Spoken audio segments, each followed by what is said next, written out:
A Rádio Ampere apresenta Papo na Varanda. Pioneiros de Ampere e região escrevem sua própria história de vida e Hélio Alves faz o registro de parte dessa história. Meus amigos, mais uma vez a Rádio Ampere apresenta o nosso quadro Papo na Varanda. E eu fico muito feliz de ser o mentor e de fazer esse trabalho também, que para mim é um prazer poder conversar com as pessoas, e todos nós temos uma história. Cada dia eu costumo dizer que é uma página, é um livro que a gente escreve.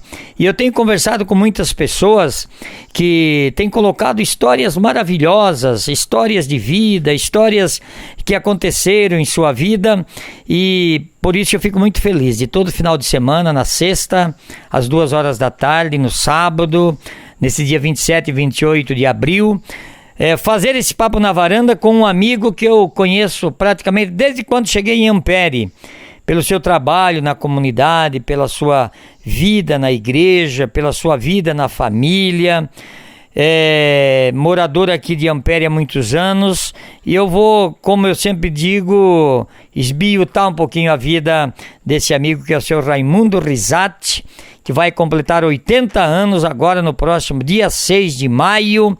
Eu estou aqui na casa dele, estou com o pessoal da Vídeo Foto Central, estou com a família, filhas. Quero agradecer aqui a Filomena, né, que nos contactou para vir até aqui. Afinal, as netas, afinal ele tem 7 filhos, 18 netos, 3 bisnetos, e me falaram que tem mais uns aí que já estão na forma para aparecer daqui uns meses aí, que é o senhor Raimundo Risatti. Tudo bem, senhor Raimundo? Tudo bem, graças a Deus. Que maravilha. O senhor nasceu no dia 6 de maio de 1938. Onde o senhor nasceu? Eu nasci na região que na época que eu nasci chamava-se Rio Fiorita. Hoje fica perto de Nova Belluno, e esse lugar se transformou, se tornou município, que ali é a central da mineração do carvão. Não se conta mais com o nome de Nova Belluno.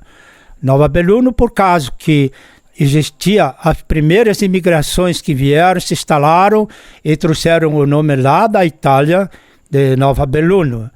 E daí, então, como aconteceu que essa região é centro de mineração de carvão, que hoje lá tem minas de carvão com 40, com 70, com 170 metros de profundidade naquela região toda, é minada por baixo.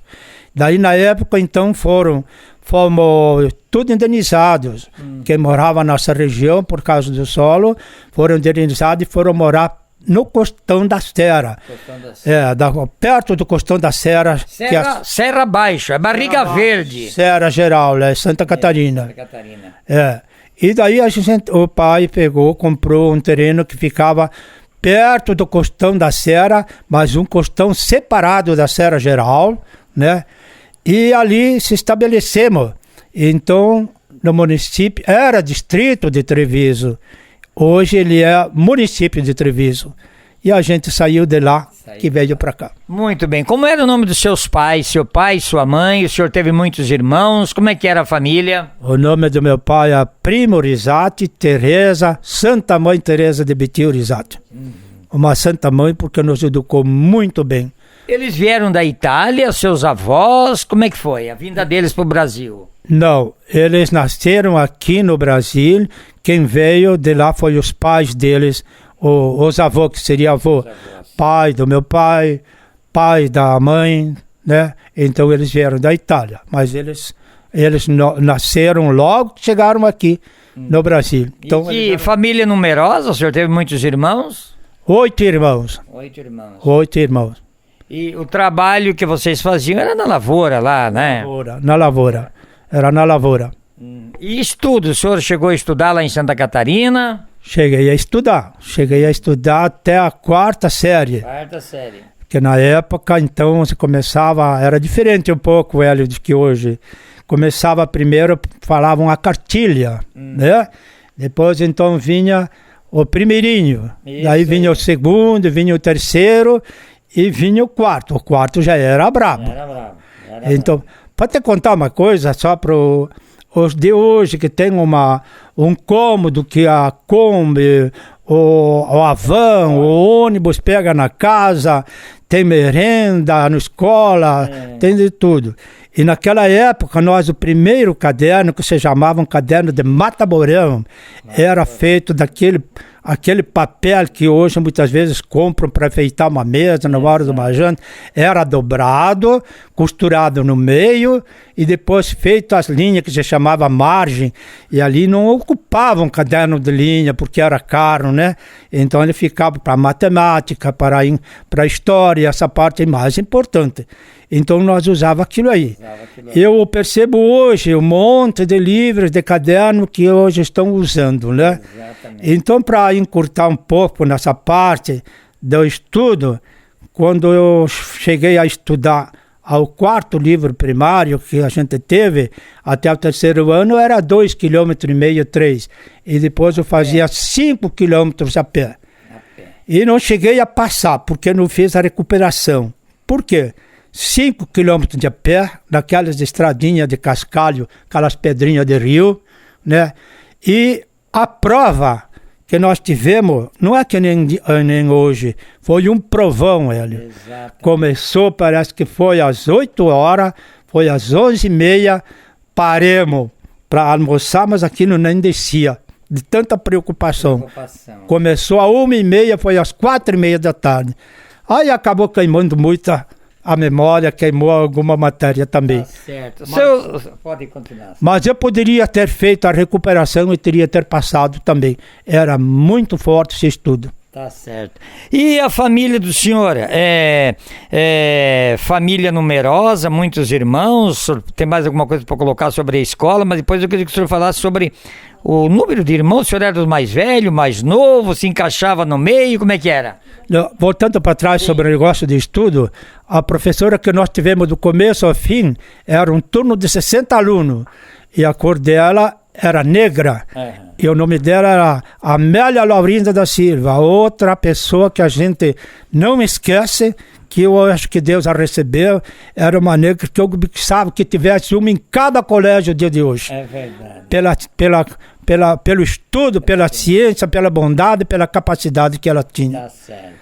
E quanto aos irmãos, então? Quantos irmãos tinha? Mais velho, mais novo? Tudo mais 40, nós éramos em 8, somos em 3 mulheres e 5 homens. E por sinal... E o senhor se encaixa no mais velho, no meio, penúltimo. O neném, o penúltimo? Penúltimo. Quase o neném, então? O neném, quase. O neném é uma irmã que mora lá em Siderópolis, né? Então ela é 6 anos mais nova do que eu. Viu, senhor Raimundo? Claro, o senhor nasceu em 1938. Até que ano o senhor ficou em Santa Catarina, então? E por que vieram para o Paraná? E se vieram aqui para esse local já? A gente ficou morando até o ano 59, 60 ali em Santa Catarina. Então, acontece o seguinte, a nossa região, o ciclo do plantio é muito curto, por causa da sombra do Costão da Serra. Então, quando chegasse... o ciclo era de setembro e começo de dezembro, depois não produzia nada, porque era muito sombrio. Então as pessoas de lá que tinham idade saíam para trabalhar para fora, né? E foi o que me levou a trazer aqui, foi o seguinte, eu também saí, já era casado, já tinha filho, e trabalhei 2 anos numa companhia Socimbra, que era um trabalho de viadutos de bueiro para uma ferroviária em Passo Fundo. Levava-se um dia para chegar lá. E ali a gente ganhou muito dinheiro. No ano 57 e 58 eu trabalhei com essa companhia. Tanto quanto que eu nunca tinha visto um dinheirinho que nós tínhamos ganhado. Porque lá o senhor foi morar em Passo Fundo, então? Fui trabalhar só. Trabalhar. Mas a mulher, o filho ficou junto com a mãe, a irmã em casa. E a gente tinha correspondência, viagem, voltava. Então, era uma coisa que facilitava. Por nós estarmos tanto ganhando bem, faça uma conta, Hélio. No começo do ano 57, eu entrei ganhando R$17,00 a hora. 8 horas normal, e depois tinha hora extra. Nós fazíamos até 9, 10, 12, 13 horas, dependendo, porque a companhia precisava fazer rápido esse tipo de trabalho. Daí foi passando para 18, para 19, para 20. Quando eu larguei daquela companhia, eu estava com R$21,00 a hora. Era um dinheirão, Hélio. Era um dinheirão. Era um dinheirão. Tá louco, se fosse hoje... era verdade. E a gente se achou com esse dinheiro, então a gente começou a pensar, sem mexer nada com o que era do falecido pai, que ele tinha uma colônia e meia no Costão da Serra e mais uma meia colônia, né, que ficava no baixo, que é onde tinha a propriedade que tinha negócio de fruteira, casa, no lugar mais confortável. E a gente falou o seguinte, vamos para o sertão do Paraná, como muitos falavam, né? Sertão do Paraná, isso mesmo. Vamos se expandir um pouco, vamos pegar esse dinheiro, um irmão que já é falecido, que mora lá morou em Guarulhos, né? Também veio para cá junto, se botemos e viemos aqui pro Paraná. Foi isso que nós trouxe aqui pro Paraná. Em 1960, então, 59, 60, mas por que aqui pro 16? Já vieram direto para cá, seu Raimundo? Viemos, nós passamos muito trabalho para chegar aqui. Levamos um irmão que veio na frente para pagar uma segunda parcela do valor dessa propriedade, né? Ele levou 8 dias, passou do prazo e fomos condenados a pagar mais. Nós também levamos 8 dias para chegar aqui. Chuva, frio, neve e molhado. Estrada só tinha de Lages até Curitibano, asfalto. E de lá para cá era estrada de chão. Tanto quanto que de Curitibano para chegar em Caçador, saímos às 8 horas para chegar às 8h30 da noite em Caçador. Agora você veja bem. De Caçador para Francisco Beltrão, que já estava enxugando o caminho, porque choveu muito, levamos mais um dia. E de Beltrão para chegar até aqui, saímos de lá. Era 1h30, 2 horas da tarde.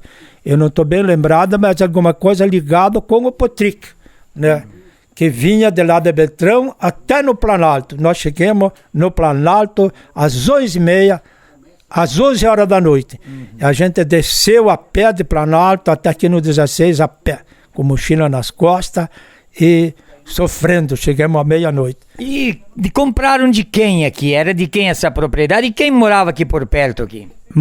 Era um tal de Agenor Ferreira que tinha esse sítio, então estava à venda.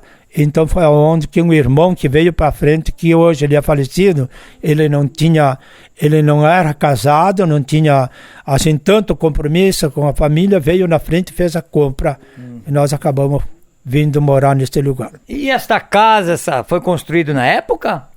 Não. Depois? A primeira casinha que a gente teve morando ali dentro era uma madeira lascada, e aonde a gente passava pelos barotes tinha que fazer uma inclinação porque batia a cabeça, e feita que nem o chão estava correndo também, ela corria, e com o declive do chão ela também estava feita. Viu, veio o senhor e o seu pai, seus irmãos, quem que veio? Só veio o senhor, quem que veio para cá? Não, naquela viagem veio esse irmão que comprou, que era sorteiro, e depois então, junto comigo veio a minha esposa e os 2 filhos. Um com 2 anos e meio, 3, e o outro com 6 meses. E um outro irmão, que é mais velho, que era o Luiz, que ele foi morar lá para Guarulhos, junto com a família dele. Ele faleceu há um ano e meio, há 2 anos. Tá certo. E daí o senhor veio pelear com o que aqui? Veio lutar com o que aqui? Lavoura. Então era muito famoso com produção de feijão na época. O feijão produzia uma coisa fantástica. Você plantava feijão com aquela maquininha que hoje é. E se você plantasse 1 quilo de semente, podia se preparar, se você limpasse, cuidasse e plantasse no ciclo certo da época, era 60 quilos ou mais de semente de feijão. Mas depois o senhor começou a lidar com porco também, porque quando eu cheguei em Ampere em 81, o senhor já lidava com suíno, com porco, né? Já. Foi uma das primeiras coisas que a gente tentou a começar, porque tinha que ter, né? Mas nós passamos um pouco de dificuldade no começo aí. Então começamos a lutar com os porcos comuns, mas não aqueles muito assim... Aqueles porcos muito comum demais. Quando a gente começou, já começou com uma raça de porco comum que era como é que era? O canastra, o polanchim, que eram animais grandes. Então a gente produzia milho, plantava mandiocal, fazia roças de batata, né? Era tratado com mandioca, batata, milho, era isso, né? Abóbora, quirela, cozinhava batata e engordava, e quando dava 120, 140 quilos, o comércio pegava. Vendia para quem, senhor Raimundo? As primeiras vezes nós começamos a vender, chamava-se Petrim, que era de Francisco Beltrão. Depois teve o folheto de Francisco Beltrão. Teve diversos compradores, Hélio. Certo. E depois o senhor entrou daí com a tecnologia. Depois, mais tarde, eu acho que foi integrado da Sadia. Daí o negócio foi se modernizando, né? Com certeza. Daí houve uma época, não me lembro bem o ano, que a gente começou a comprar umas leitoas, que era o Landrasta, né? O leitão branco já de qualidade, e começamos isso com o Epitácio Brito. E ele já tinha um chiqueirão bem preparado, não sistematicamente que nem hoje, mas já era muito bem preparado, e a gente precisava de ração, e a gente começou então a pegar a ração dele, que era a ração da Sadia, e ele já estava entregado com a Sadia. Ele puxava para a Sadia, eu vendia para ele e ele transportava para a Sadia, até chegar um dia que veio um técnico fazer uma análise das fêmeas que nós tínhamos, das matrizes que nós tínhamos, e aprovou. E aprovou que nós podíamos começar. E então, comecemos por aí, até esse técnico que veio fazer esse exame nas matrizes, se podia tocar ou não, foi 100%, né? Que é o Adamásio, um que está vendendo o produto, está em Realeza, sobre o nome dele. Seu Raimundo, o senhor foi casado com a dona Ângela Feltrin Risati. O senhor teve 7 filhos com ela. Ela faleceu, acho que faz 5 anos. O senhor podia citar para a gente, assim, algo que enalteceu ela com o senhor, família maravilhosa, tiveram filhos, onde o senhor conheceu, casou com os filhos? Podia falar um pouquinho da dona Ângela, seu Raimundo? A Ângela, a família da Ângela morava perto de onde nós morava, que era uma capela que se chamava Santa Cruz, né? E a capela lá, a padroeira Santa Lúcia, e eram quase que vizinhos, distância de 1,5 km. Então a gente se achou, se encontrou naquelas domingueiras que hoje fazem um matiné. Exato. Tinha todo domingo, tinha um salãozinho, era muito gostoso, era muito gratificante. Então nós se reunia, as gurias e os rapazes, pagávamos uma sanfoninha de 48 baixo, um violão, um cavaquinho, e dava uma gorjinha para ele, quase todo domingo tinha esse fandango. Foi aí que nós se encontramos. O senhor casou com ela, lembra a data que casou? 55. 55. Viveu com ela mais de 50 anos, né? Fizemos as bodas de ouro, foi feito aqui no ano 2005, Essa festa foi feita dia 22 de outubro, mas o nosso casamento se realizou dia 1º de outubro, dia de Santa Teresinha. E o motivo esse foi que ela já estava com cataterismo, estava com problema sério, então foi adiada a data mesmo, que foi feita as bodas de ouro dia 22 de outubro. O senhor teve uma vida feliz com ela, né? Graças a Deus. Graças a Deus. E foi um casal assim que eu só tive ela e ela eu, e assim vivemos. Eu acho que nesse ponto nós demos um testemunho muito importante para a família. Tá certo. O senhor participa já há muitos anos como ministro auxiliar, ministro da Eucaristia. Podia dizer para a gente quando foi, quem convidou, qual o trabalho que o senhor fez como ministro da Eucaristia, senhor Raimundo? Posso, sinceramente. Eu fui escolhido, fui indicado, não fui eu que me apresentei. Inclusive, quando descobri que eles estavam me indicando para ser o ministro auxiliar, eles diziam na época ministro da Eucaristia, né? Então, o que aconteceu? Eu tive uma missa, por não querer entrar no bolo, né? Eu nem fui na missa. Daí, então, lembro demais da irmã Letícia, a irmã Letícia, que era irmã da congregação beneditina, que tinha o colégio, o convento, ali onde é o Parque Santa Teresinha. O Parque Santa Teresinha, exatamente. Eles não conseguiram passar o rio, que tinha bastante água. Daí, numa outra ocasião, também não fui, e eles me acharam, chegaram... Que ano era isso, senhor Raimundo? Hã? Faz quantos anos isso? Foi no ano 68, 69, por aí.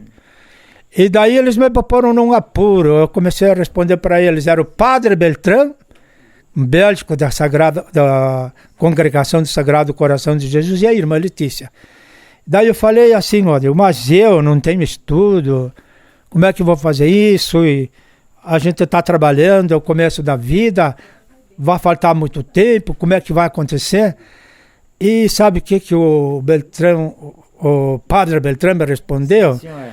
Mas se você pensar assim, no momento que você precisar de Jesus, ele vai dizer, eu não tenho estudo, não tenho tempo para te atender. É verdade. E esta palavra me deixou assim meio, né? Tava me Botou o senhor retraindo. contra a cerca. Isso. E acabei aceitando. Então a gente participou do... Sempre aqui no 16, o senhor foi ministro? Sempre. Sempre. Então foi a primeira turma da Diocese de Palmas de Francisco Beltrão que a gente entrou no grupo. O nome... Mais alguém de Ampere, que o senhor lembra que entrou junto? Com certeza, uns amigos que dá para dizer que são irmãos. É o Livo Bertuol, que está contando com 88, quase 89 anos, e o Osmar Flores, que é o mais novo. E eu, os três, Vocês três. estamos no mundo ainda, com a graça de Deus. Sim. E o Santíssimo, quando tinha que trazer para a comunidade, o senhor levava onde, colocava onde, como é que era? Vou te esclarecer uma coisa muito importante. Essa minha casa, simples, né? Como você vê ali, a primeira vez que o padre José Bosma trouxe, o Santíssimo foi parar no canto dessa sala que está aí. E eu estava na lavoura e o padre José Bosma mandou ela acender umas velas até que eu viesse para mim pegar e levar o Santíssimo na capela, que a capela era de madeira, então tinha chave e já tinha mandado fazer um tabernáculo para pôr a âmpula. E quem estaria com a chave era eu. Então, quando eu cheguei, rezemos um terço e a gente conduziu, levou ao Santíssimo. Nem era a âmpula, era uma pastinha com as hóstias consagradas dentro. Então, eu agradeço a Deus por esses fatos que têm acontecido. E aqui não foi só uma missa rezada, foi várias missas aqui. Aqui na sua casa? Na minha casa, foi várias missas rezadas aí. Ser ministro, o que é ser ministro para o senhor? O ministro é uma pessoa seguinte, é uma responsabilidade muito grande e muito séria. E na época que nós recebemos essa formação, não foi um dia só. A gente saía no sexta-feira para começar no sábado de manhã, às 7h30, 8 horas, 7h30 tomávamos café na Cessuar. E tinha líderes que eles davam essa formação, uma formação profunda, Hélio. Né? E não foi um encontro de um dia só. Às vezes ia no sábado, ia o domingo inteiro, até as 5, 6 horas da tarde. E tinha vezes que nós chegávamos em casa no domingo, às 2, 3 horas da madrugada, se chovesse. Tinha uma dificuldade muito grande. E aquele estudo, aquela formação, foi uma formação muito perfeita, muito profunda. Inclusive, antes de receber o mandato, nós prestamos um juramento. Se nós tinha capacidade de assumir ou não. Então, cada um prestou esse juramento e todos aqueles que prestaram esse juramento, que foram chamados, eles foram continuando, uns morreram, poucas pessoas que desistiram. E no mais, todos eles continuaram. E daí, Hélio, o que acontece? Na época, então, nós recebemos esta responsabilidade que o Dom Agostinho José Sartori, falecido, né? Ele veio para cá, no tempo da crime, foi dia 12 de outubro de 1973. E nós já tínhamos uma longa preparação. E eu recebi esse mandato de Dom Agostinho na capela, uma capelinha, lá no Pinhal de São Bento, porque a capela ficava aqui, mas naquela época era a paróquia, como ainda continua hoje. E para encurtar o caso também, nós começamos a trabalhar, e quando foi ali uns tempos, o padre José Bosma, ele acabou, convidou a irmã Bernadette Zanelato, não sei se você já estava aí ou não, e chamou eu, e passou uma aula, porque precisava de uma palestra de preparação batismais, para o batismo, que aqui tinha muita gente já grande, outras pequenas que ainda não tinham sido batizadas, por devido à dificuldade dos padres chegarem e darem atenção a todos os lugares. E acabou que ele, depois de passado umas horas de aula, ele nos deu a responsabilidade para a irmã Bernadette na cidade. Lá para o lado de São Salvador foi João Abel. E eu recebi aqui 11 comunidades, 8 comunidades para fazer as palhatas batismais. Trabalhei muitos anos. Tá certo. Eu tenho muitas saudades daquela época, graças a Deus. Tinha vezes que encontrava 15 casais, 20 casais, tinha vezes que encontrava 50 casais, 60 casais. Sempre me dei bem. Tenho saudades daquela época. É verdade. Nunca levei um apuro. E quando eu saía, me preparava, a primeira coisa que eu fazia, eu pedia a inspiração do Divino Espírito Santo. Tá, para que me acompanhasse, que eu não tivesse feito algum embaraço nas perguntas. Ou no que. Eu tenho guardado até hoje um álbum, tudo em conteúdo bíblico. Foi muito gratificante para mim. Muito bom. E daí o que aconteceu? Aconteceu que o padre José Bosma disse, mas precisa um representante dos ministros aqui. E agora, como é que vamos fazer? E naquela época, então, comandava, era Capanema, Pérola do Oeste, Santo Antônio e Ampere. Daí, então, o decanato foi dividido. E esse último encontro que tivemos lá em Pérola do Oeste, o que aconteceu? Fizeram uma reunião para uma votação para escolher um representante dos ministros auxiliares. E eu acho que foi assim um chucho, porque a votação foi unânime. Tudo no senhor, tudo votar no senhor. Quase chorei, homem. E agora, de como é que eu vou fazer? Não tem fugir, né? Não tem fugir. E daí eu tinha que participar de 3 reuniões por ano da pastoral diocesana. Eu tive vários tempos dentro da pastoral diocesana. Faziam 3 reuniões, às vezes você dava em Palma, outro Chupinzinho, dividia os lugares, né?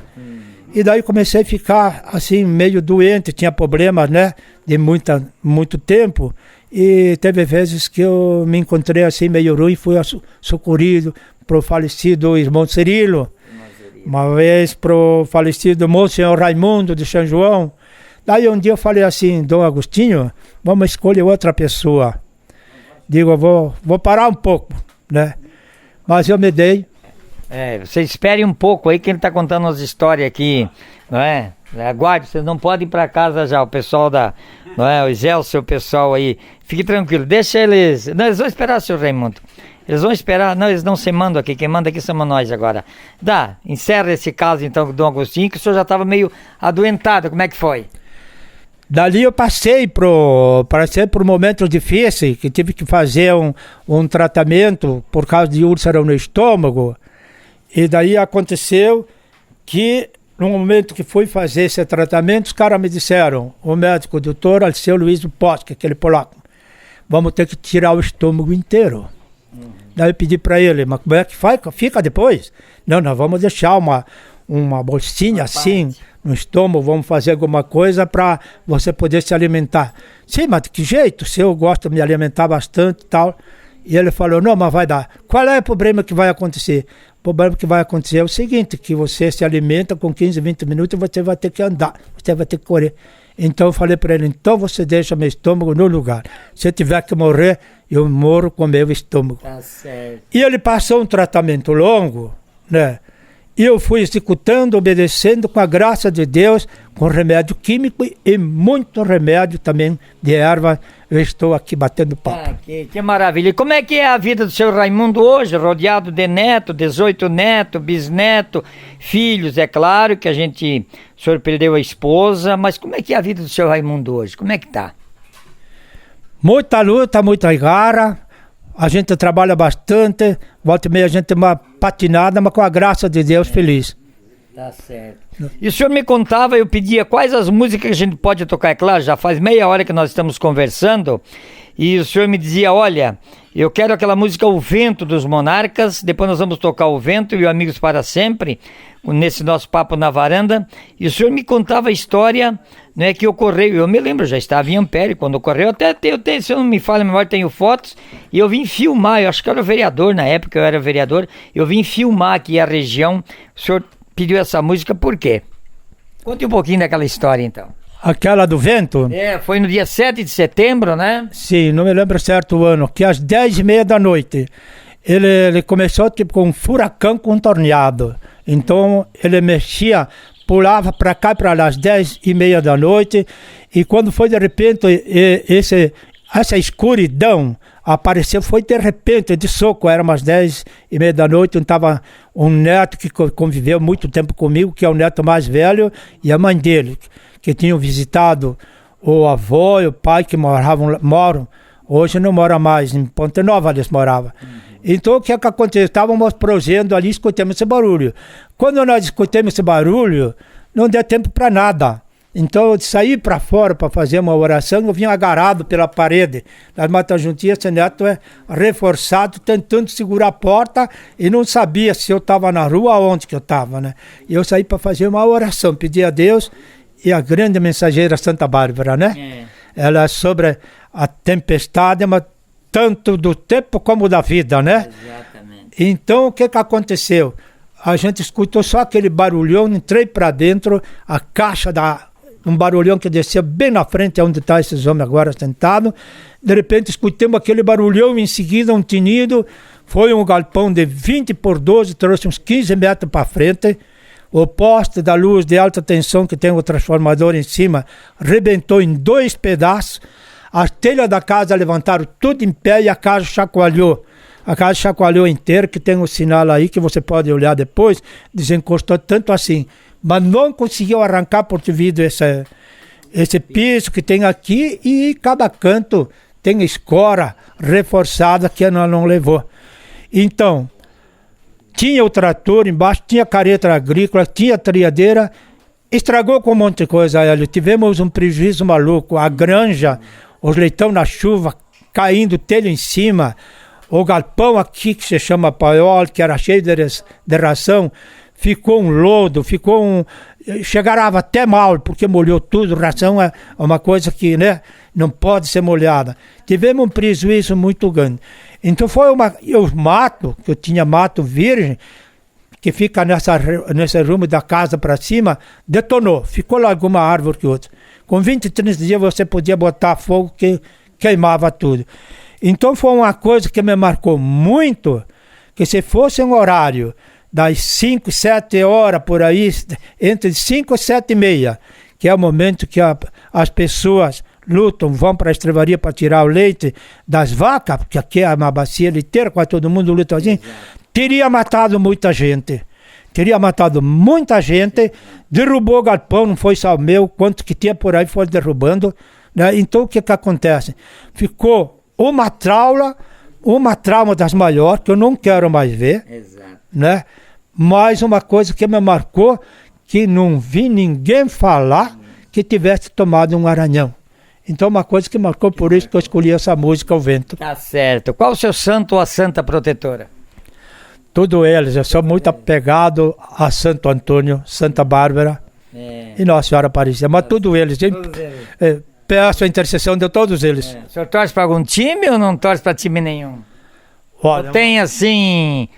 No começo eu torcia era pro Corinthians. Mas depois ele começou indo meio pro escanteio, por aí ficou abaixando, eu parei. Parou. E depois daquela tragédia da Copa do Mundo, nem assisto mais. Nem assiste mais. Só pelo dinheiro, né? Viu, seu Raimundo Risati? E o seu lazer, é claro, oração, conversar com a família, com os filhos, né? Isso. Sim, mas graças a Deus nós temos uma família muito unida. Aí... Eu queria que o senhor fizesse um agradecimento, depois nós vamos tocar O Vento e aquela música Amigos para Sempre, porque aonde a gente vai, aonde a gente conversa, não tem um abençoado que não fale bem do seu Raimundo. Isso eu acho que não há dinheiro que pague, né, seu Raimundo? Graças ao nosso bom Deus, por aonde eu passei, aonde eu me criei, aonde eu trabalhei fora, você pode percorrer esse mundo por aonde eu passei, que você não vai achar rastro ruim meu, não. Exato. Graças ao nosso bom Deus. Tive altos e baixos, mas nunca tive inimizade com ninguém, nem fora daqui e nem aqui, graças ao nosso bom Deus. Então eu gosto muito de ter amizade com todo mundo e de viver em paz. E é claro que tem que trabalhar bastante. Então, a gente agradece muito à família, que a gente está aqui junto, que é o filho mais novo, que está junto comigo, e todos eles de uma forma igual, porque não se usa diferente. Todos eles aprenderam a trabalhar, todos eles trabalham com força e fé e garra. E nós estamos levando honestamente todo o nosso trabalho, né? E vamos levando aí. Eu agradeço muito. Tá certo. Eu quero agradecer também a Filomena, porque a gente tem vários, olha aqui, eu tenho uma relação de mais de... Tudo isso aqui são famílias que me ligam e que pedem para a gente fazer o Papo na Varanda. E eu faço isso com muito carinho, porque a gente tem uma história. Não sei se o senhor concorda comigo, mas cada dia da nossa vida eu acho que é uma página que a gente escreve, né, senhor Raimundo? Dá um romance muito bonito. Né? Dá um romance bonito. Se você escrever tudo, dia por dia, mês por mês, dá um romance muito bonito. Então, muito obrigado por nos receber aqui, o pessoal da Foto Central também. E conte sempre com o amigo Hélio aqui naquilo que for de nosso alcance. Estamos sempre torcendo pelo seu bem, viu, senhor Raimundo? Obrigado. Eu também agradeço você, agradeço eles lá que é da Foto Central que estiveram fazendo umas fotos aqui e uma pequena entrevista, né? E peço desculpas se talvez não soube falar direito aquilo que tinha que falar, né? Às vezes a gente se embaraça um pouco, né? Mas acho que ninguém nasceu perfeito, né? Tá bom. Tá bom, então muito obrigado a Filomena que nos convidou, obrigado à família Risati.